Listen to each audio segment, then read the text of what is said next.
Hello, my name is Zahra Clark and I am head of MENA region for Tiger Recruitment. Today with me I have Faye Loyola, who is a consultant within my team. First of all, I'd like to wish everyone a very happy Ramadan Kareem, and I hope you have a wonderful holy month. Today I wanted to touch on a point that's something that is arising a lot at the moment within our office. We have seen an increase in number of candidates wanting to relocate to the Middle East. I think daily I'm speaking to about 10 candidates who, at this point in time, are either from the US or from London, and they want to relocate to Dubai, for example. At the moment, we don't have any roles that are open to relocation.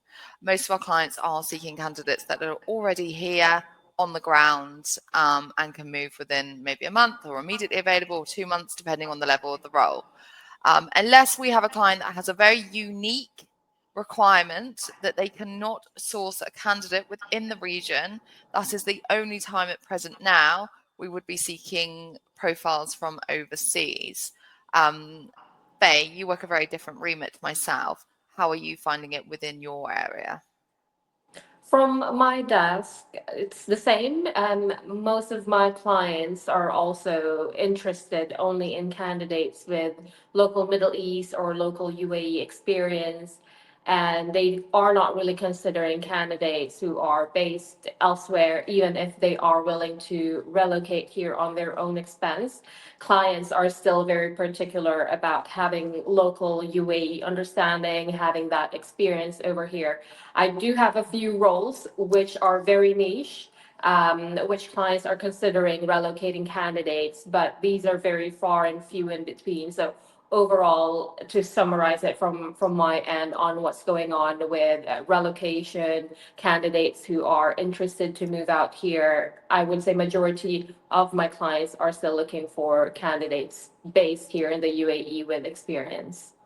So personally, at the moment, I think the market's quite competitive in terms of there's a lot of candidates on the ground and available. Um, I know there's a lot of conversations going on in the market saying that this is diluting the salaries. I still feel that the salaries are strong depending on the client and the remit.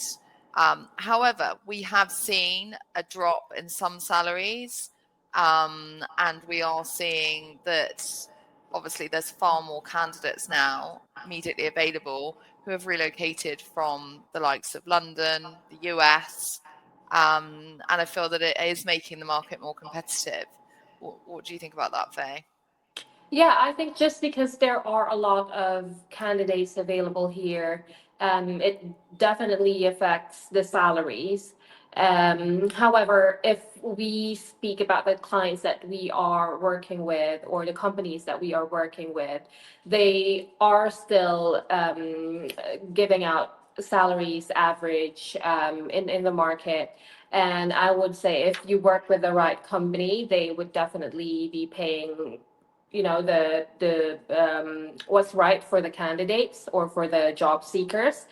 And yeah, so overall, from my side, from my client's point of view, if the candidate that they think is a good fit, even if they are outside of their budget, if they think they'd be a good fit, they would still be able to increase their budgets. They'd be flexible. For instance, I recently had a client who has been struggling with finding a candidate for the role, and someone that I've put forward who's on a higher salary.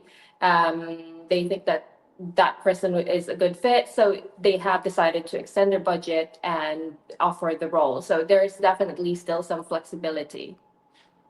Are you, I mean, just going from what I'm seeing, I feel that clients are putting more interviews in the processes now. Like before, it used to be maybe three or two. I'm seeing like anywhere from three up to five, maybe six, depending on the client. Have you found that with your interview process at the moment? Yes, I've seen with my clients that they have also pushed for a lot more face-to-face interviews. They also try to put in some case studies or some assignment. It could be something simple. It could be a more complex case study presentation. So there has been more layers to the interview processes, which of course affects the timelines of interviews. Um, let's touch on Saudi. So I feel like Saudi's been slightly quieter lately to the surge that we had prior 2025. However, I do feel that we are starting to see the market pick up now with demand in new positions. You know, how are you finding that? What are you seeing? In Saudi, in my desk, I still have clients who are actively recruiting there. I've seen a lot of transformations happening. I think this is because most companies have been very well established, has been very traditional, and they have been going through this digital changes. They've been implementing a lot of new systems. So that's, I see where most of the recruitment comes in, because they want to implement a lot of changes, a lot of change management, a lot of digital transformation. So that makes it a lot more easier for us to also get into the market, have candidates ready who are also well experienced in these transformations. I mean, if we talk about Ramadan, I think many years ago, we used to see Ramadan slow right down. It was very difficult to get anything done. But I feel that we've now seen a change in the market and Ramadan doesn't slow down. I mean, yes, it's not as quick as the other months, but I feel there's still a good pace within Ramadan now compared to the previous years. What's your feelings on that? I think, yeah, I think because Ramadan's quite early this year, it doesn't really affect, the job market as much. Yeah, And since it's still early 2025, yeah, clients have targets that at the end of this quarter, we still need to have employees onboarded by this time. So it doesn't really slow down the process at all. and I think just highlighting just because I've seen and had conversations with different clients, I think that Saudi and the UAE are in a really exciting position at the moment in terms of growth and where we're going over the next couple of years. I mean, there has been conversations where people think that the market's going to slow down, but I think with the influx of new candidates joining the region, um, new businesses setting up, I still feel that growth across the Middle East is still very high right now. I agree. We had a lot of companies reach out to us, and they would tend to open offices here, like their first international expansion, or companies who are very well established and would like to have a HQ in the Middle East. They would still pick Dubai or Riyadh.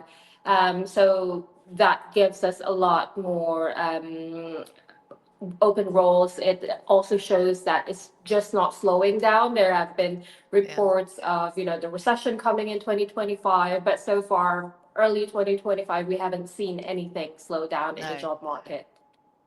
I don't really think that we will either because I think due to the office setup, unless people are bringing their own staff with them, I don't anticipate this will happen. I think we are in such a great market. Yes, a competitive one, but still a busy one. And I think it's still very, very exciting. Um, what other trends have you been seeing within your remit where you recruit? From what I would see in my desk, candidates would also have a lot of different interviews going on. So, especially the good candidates, those that have strong, solid background and experience, they would tend to interview in multiple companies at the same time, which makes them a lot more desirable for companies as well, because they would see that these employees or these candidates are actually solid in background. So yes, there's definitely a lot more competition over that. So what I would also suggest to my clients is that they would need to move quickly. Yes, we've touched on having more interview stages now, but we still have that consultative approach with our clients where we tell them that some candidates they're interviewing in multiple places, so it would still be better for them to move quickly. There could be multiple stages, but if they could finish that in a week, then much better. They'd be able to secure candidates. Yeah, I like processes that finish in a week. It's a much better process than having to wait, and that's a lot harder as well for us, isn't it? When we have to keep candidates warm, keep them engaged, making sure that that we're not losing them to other offers or roles. So yeah, I think when clients do that, I think that's a much better process. Um, so I think that is all I have for our first quarterly update, unless you have anything else that you'd like to add, Faye. Yeah, I think we've covered the first quarter of 2025 trends so far. We'll see in the Q2 what happens after Ramadan, see if things will change. And we look forward to being back and updating you with our Q2 updates. Thank you. Thank you.